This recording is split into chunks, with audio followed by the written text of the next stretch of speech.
Hello, Morongo Basin and listeners around the world online at Z107.7fm.com. Here is the Z107.7 local news for Wednesday, April 10th, 2024. A man was arrested on suspicion of possessing illegal and stolen weapons after firing rounds into the open desert. On Sunday night at around 11:20 p.m., sheriff's deputies from the Morongo Basin Station responded to reports of shots heard in the area of the SCE substation near 29 Palms Highway and Peterson Road in 29 Palms.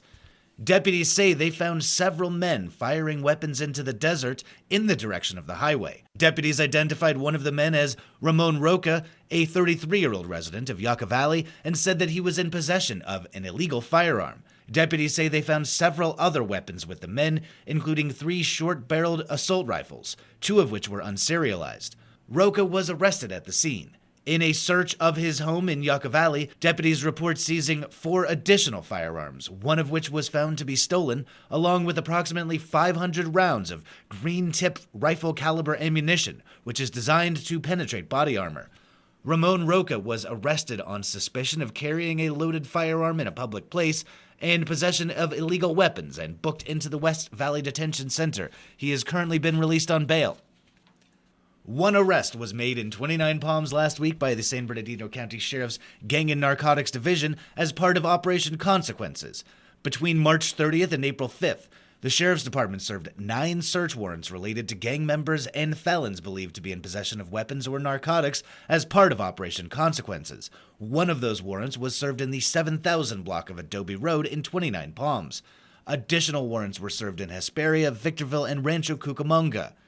A representative of the Sheriff's Department said that more specific information about arrests made as part of Operation Consequences could not be shared due to possible connections to gangs, narcotics, and future investigations.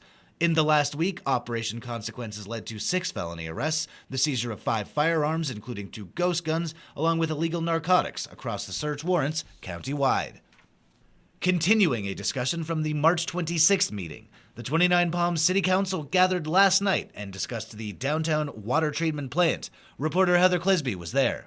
Last night's meeting of the 29 Palms City Council began with a presentation from Women of Color Global. Representative Nancy Black proposed a partnership with the city to apply for the Environmental and Climate Justice Community Change Grant. Black detailed what the grant would be used for, namely 2 climate-controlled shuttle buses, a resilience center, and an indoor community garden. Later in the meeting, council members MacArthur Wright and Octavia Scott requested the matter become a future agenda item. The remainder of the meeting largely focused on the wastewater treatment plant for Project Phoenix. The downtown-only plant includes 18 businesses, and 2 of those businesses are owned by Eileen Leslie, who spoke against the plan, citing maintenance and operational costs, possible odors, and no commitment from the proposed hotel within the project perimeter. So I really think we somehow need to address whether or not we should be moving forward with this treatment plant. And awarding the contract or not is moot at this point. Award it. But we need to address this. Interim City Manager Larry Bowden explained that nothing has changed since the 2019 wastewater study was done, and if the contract is not awarded before the end of April, the city will lose federal funds for the project. The council approved awarding the contract to 316 Engineering and Construction for approximately $2.2 million. Councilmember Scott stated his concerns about delaying the project, saying that if we don't do this now, it is going to be required, and that the full amount will have to come out of the general fund. Reporting for Z107.7, I'm Heather Clisby. The Yucca Valley Planning Commission is actively considering the development code for minor construction projects. Here is reporter Adeline J. Wells with details from last night's meeting of the Planning Commission. At last night's meeting, the Yucca Valley Planning Commission received a preliminary report on land use compliance review for minor construction expansions of industrial and commercial properties. Town staff presented the commission with several development code factors to consider and whether or not the requirements should be more flexible for minor expansion as opposed to larger construction projects. Examples of the factors included parking, outdoor lighting, and signage regulations. While nothing was officially voted on, the Commission agreed that overall, even minor expansions of existing structures should be held to the town's current standards, emphasizing that Highway 62 in particular needs to look sharp as tourism in the area increases. The Commission received and filed the initial report. Town staff will finalize the package to be presented to the Commission at a later meeting before moving to the Town Council. This is Adeline J. Wells reporting for Z107.7.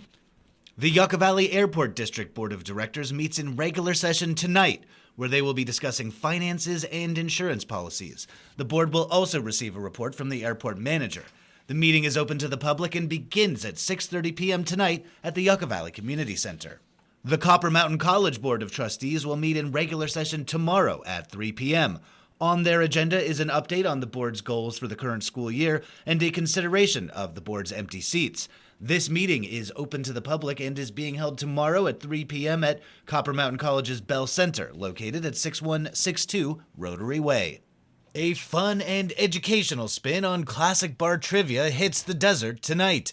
Tiny Pony Tavern in Yucca Valley is hosting a special one-night-only desert ecology trivia game. Organized by Sarah Witt as a capstone for her naturalist studies at UCR Palm Desert, her desert ecology trivia will feature fun questions about the Morongo Basin, the national park, and the desert environment. She'll be hosting the event as well, and she has this to say about it. This is Desert Ecology Trivia. We're going to be looking at living and non-living things in this desert environment and look at how they interact. And we're also going to look at how us as humans are meddling with the natural environment. So it's kind of a natural history, local ecology education night. And what would bar trivia be without prizes for the winning teams? WIT has arranged desert-focused prizes from local groups that promote engagement with the desert. We have 4 local organizations and businesses that are sponsoring. Mojave Desert Land Trust, Joshua Tree National Park Association, Friends of Joshua Tree, and Wandering Mojave Hiking Services are all donating prizes. You're going to learn a little bit about what those organizations and businesses do. Though bar trivia is often concerned with stumping players with challenging pop culture, sports, or history questions, WIT hopes that the Desert Ecology Trivia Night can provide education as well as fun, and she's targeted the difficulty level to intermediate desert dwellers. This is actually a game for anybody, and I really encourage people who are really curious about the desert. Maybe you just moved here or you've lived here a while and you don't know a lot. This is a great chance for you to kind of get some of the nuts and bolts and start to paint a picture of what this desert is doing. She even challenged me with a bonus question that didn't quite make the cut for tonight's event. So, yeah, Jeff, this is actually a question that I pulled out. Stingers on bees and wasps are actually a modification of which organ? The reproductive organ? That is correct. Bees and wasps that sting you are always going to be female. I vaguely knew that. I'm glad I got it right. Well, you definitely should comment. WIT says that the Desert Ecology Trivia is completely free, and it starts at 7 p.m. at the Tiny Pony Tavern in Yucca Valley. She says to get there at 6 p.m. for dinner or 6:30 p.m. to save a table, and to dress warm because it will be held outside on the patio. Theater 29's resident improvisational comedy troupe, the Rotating Players, will ring in the spirit of April Fools in a live performance April 20th. Arts and entertainment reporter Charlie Thomas says you don't want to miss this bunch of tomfoolery. Get ready to witness an evening of uproarious comedy and spontaneous hilarity at Theater 29 as the Rotating Players Improv presents their latest performance, April Fools, on Saturday, April 20th at 7 p.m. In the spirit of April Fools, the troupe is ready to make fools of themselves in the most delightful way possible.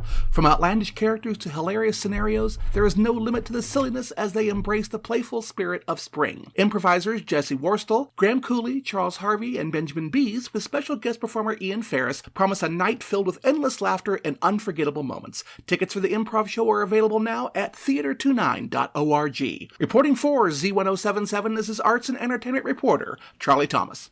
And finally, the city of 29 Palms has announced a new co-ed flag football league for high school students. Organized by the city's Parks and Recreation Department, their goal for the league is to promote athleticism, camaraderie, and inclusivity. The league will feature teams of high school students of all genders from across 29 Palms. The league is scheduled to kick off on May 13th, but registration is open now. Games will be played on weekday evenings at Lucky Park. Registration is $35 per player and includes a jersey. The deadline to register is April 26th. For more information, call 760-367-7562 or email jchilds@29palms.org. That's our local news. Hear local news 7 times a day, 7 days a week at 7, 8, 9, noon, 4, 5, and 6. If you hear news happening, let us know about it. Email us at tips@z1077fm.com. Reporting for the Morongo Basin News Leader, the award-winning Z1077 Local News, I'm Jeff Harmatz.